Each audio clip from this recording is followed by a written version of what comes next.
April 9th, 1915. How much worse could the war get? In just 8 months, we've seen the frightening destructive power of new artillery and modern machine guns. We've seen the war in the skies and beneath the seas develop. We've seen gas and flamethrowers make their appearance. And we've seen epidemic disease and millions of refugees on the move. So how much worse could it get? I'll tell you in one word: genocide.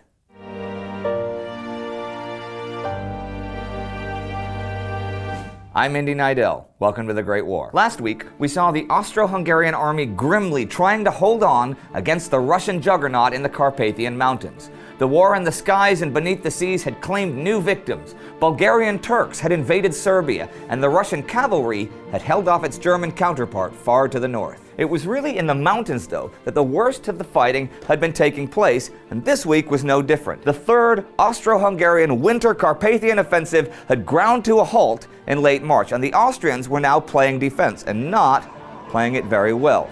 The Russians were pushing them back down towards the Hungarian plains, and things looked grim for Austria, but just when it seemed darkest, German reinforcements finally arrived. Now here's a quote from German General Erich Ludendorff. In reading the deceitful reports from the Austrian General Staff, the Austrians are not really fighting against numerical superiority. The officer corps is incapable of resistance. The Austrians retreat without battle. We will support them or be beaten. Because of the Balkans, we cannot allow them to be defeated. That was, by this time, a quite common German perception of the Austrian military, that Germany was going to have to keep bailing out their ally if they wanted a victory of any kind. And so the newly formed Beskiden Corps, organized specifically to fight in the frozen mountains, was sent to save Austria's bacon, under the command of Georg von der Marwitz. They arrived in the nick of time, for the Russians advanced along the entire front on April 4th, Easter Sunday, penetrating the Rostoki Pass. Their front lines actually reached Hungarian territory, 5 miles from the foot of the pass. But 30 miles away, just south of the Carpathians, the Germans gathered, and on April 6th launched their counteroffensive, capturing 6,000 Russian prisoners on the first day of battle. The Russians were pushed out of the Varava Valley, and the Austrians had a few days of breathing space, but still, at the end of the week, on April 9th, the Russians held the entire mountain crest from Dukla to Usok, over 100 kilometers long, and they were again pushing forward. Here's a side note. On Easter Sunday, unarmed Russian troops climbed out of their trenches on one of the Austrian fronts and presented gifts to their opponents. Some German troops attempted the same thing on the Western Front, but they were warned off by the British. There would be no Easter truce on the Western Front. Indeed, this week in the West saw the French make progress throughout the week east of Verdun and in Alsace, and at the end of the week captured Les Eparges. But while there was scattered action in the West and heavy action in the East, there was important action this week on one of the home fronts, Vienna, where the imperial court was making overtures to Italy, offering territory in exchange for continuing Italian neutrality. Now, the empire offered Rovereto, Riva, Tion, and the Borgo district up to Lavis for a guarantee. Italy then demanded, in addition, the Dalmatian Islands, Trentino, Gorizia, Gradiška, the renunciation of all Austrian interests in Albania, recognition of Italian sovereignty over Valona, Trieste to be an independent state. Italy would pay the empire 200 million lira, and then Italy would not only remain neutral, but would join the Central Powers actively in the war. Austrian Army Chief of Staff Konrad von Hotzendorf was really worried about Italy invading by this point, and there was certainly not much chance of defending against Italy or Romania as things stood, with all of those Austrian troops under heavy and constant fire on the Eastern Front. Who would do the defending? Konrad reportedly even made a threat to the Germans that he might negotiate a peace with the Russians so he could deal with Italy, and the Italian question grew and grew.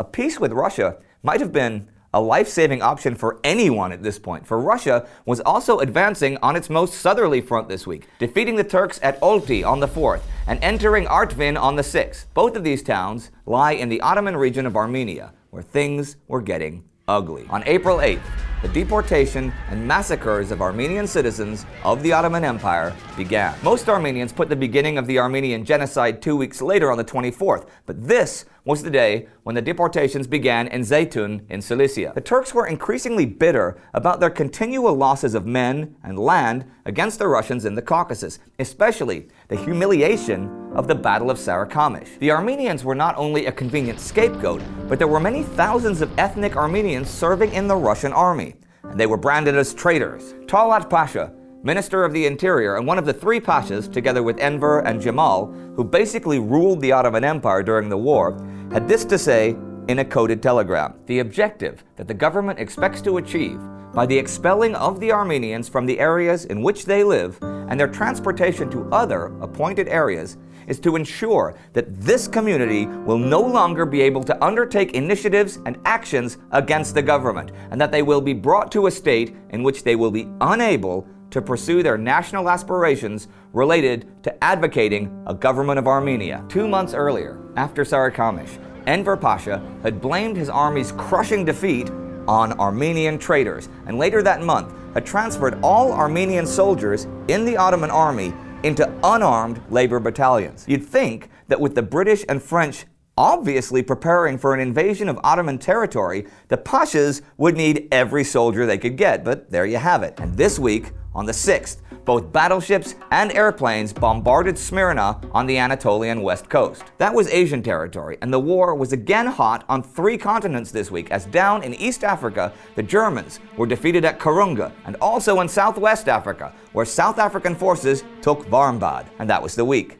The French gaining ground in the west, the Austrians finally being reinforced, but still trying to contain the Russians, who were making headway themselves in the Caucasus, and the Ottoman triumvirate began a program intended as consolidation. The Armenian community had been fairly autonomous under the leadership of its religious patriarch within the Ottoman Empire, but they were, and had been for centuries, second-class citizens, and their only real freedom was freedom of worship. Indeed, there had been massacres of Armenians in the mid-1890s and again in 1909. Actually, one cause of tension that's often overlooked is the fact that the Ottoman Empire lost virtually all of its European territory between 1878 and 1912. This resulted in over 750,000 Muslim refugees from those territories coming to Turkish regions that had a large Armenian Christian presence, who were well off compared to the new arrivals, which fostered increasing resentment. And many adherents of the new nationalism,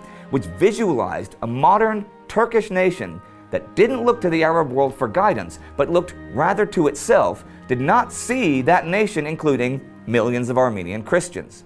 There were actually many intellectuals of the new movement who believed that all minorities, Armenian, Greek, Circassian, and so forth, did belong in a modern Turkey, but they were not the 3 pashas. One of these 3, Minister of War Enver Pasha, had brought the empire into the war and was in charge of the catastrophe at Sarikamish, but all 3 were guilty of this: the death and deportation of thousands upon thousands of their own countrymen, just when you thought the war couldn't get any worse, that there weren't any more ways to murder and maim, that it was bad enough when an enemy came at you with machine guns and bombs. Now you could be killed by your own government just for existing. Welcome to modern war. At times, this war also created something surprisingly beautiful. And one of these stories happened on Christmas 1914, where soldiers on the Western Front put down their guns for one night. You can check out our special about the Christmas truce right here. Our Patreon supporter of the week is Andreas Brown. If you want to find out more about supporting our channel, check out our Patreon page. Don't forget to subscribe, and for a glimpse behind the scenes of our show, check out our Instagram page. See you next time.